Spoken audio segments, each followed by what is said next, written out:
This is the sansevieria I have in the office.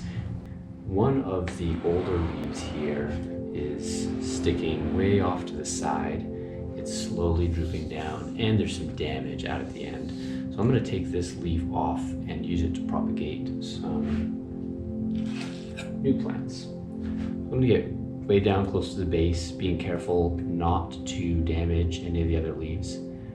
And I'm going to use a razor to slice it off. I'm also going to cut off this leaf crowded in here in the middle. And there's three new leaves coming up that are going to occupy this space. And I'm going to use a razor to slice multiple sections of this that are about 2 or 3 inches long.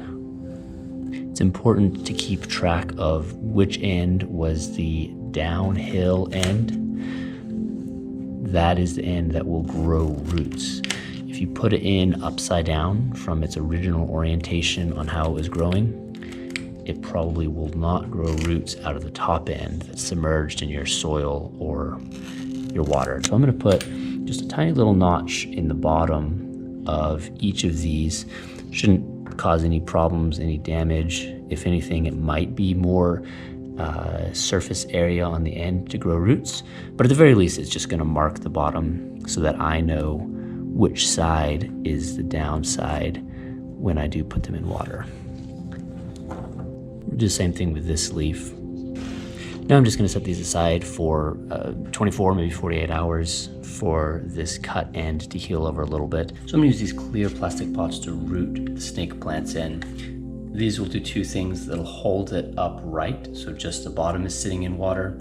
It will also, the clearness will allow light to get through to the cuttings. I'm going to put these in Tupperware and add water. Enough water that there's water in the bottom of each of the compartments. The bottom of the plants will be sitting just in the water. Then with these cuttings, I'm going to remind myself which side each of them was on the bottom portion of the cutting towards the roots, so I can put that side in the water. Now that I'm looking at this space-wise, I think I may put them all in one. Now each of the plants will get some light. It doesn't take up very much space, and I can keep water in the bottom of the container while each plant is still supported to stand upright. These snake plant cuttings, like all snake plants, are growing very slowly. We do have just a few of them putting out nice leaves like this one. So these are going to grow eventually. Got them still sitting in water here. Probably don't clean them as often as I should. Put new water in, that is. But still, many of them are putting up plants. Just have to be patient. These are my oldest leaf cuttings that I've had in water for quite a while. And you can see this tallest plant is probably 4 inches tall by now. Definitely ready to go in soil. Probably could have put them in soil a long time ago.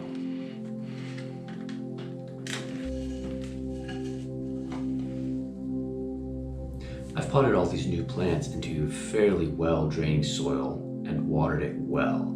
In general, the snake plants don't mind drying out some between waterings, but especially for the first few weeks as they transition from water into soil, I'm going to water them just a little bit better, a little bit more often than I would, so they don't dry out too quickly and get shocked by that transition from the water to the soil. Here are my leaf cuttings in soil. After a very long time, there's one leaf cutting still here, completely dried out. Several small plants started, but didn't make it very far. Only one of the leaf cuttings in soil actually made it into a fairly significant plant. I think the problem probably was that it didn't get consistent enough water in the very early stages of rooting. This one still has some roots on it and a very small amount of rhizome. So I'm gonna trim these like the others, but this will definitely grow much quicker, grow a new plant much quicker because it already has some roots. As you can see, many of the leaves are bending over and kind of old and wrinkled. They don't feel the most healthy. They're a bit beat up, sort of old, not as firm as I'd like them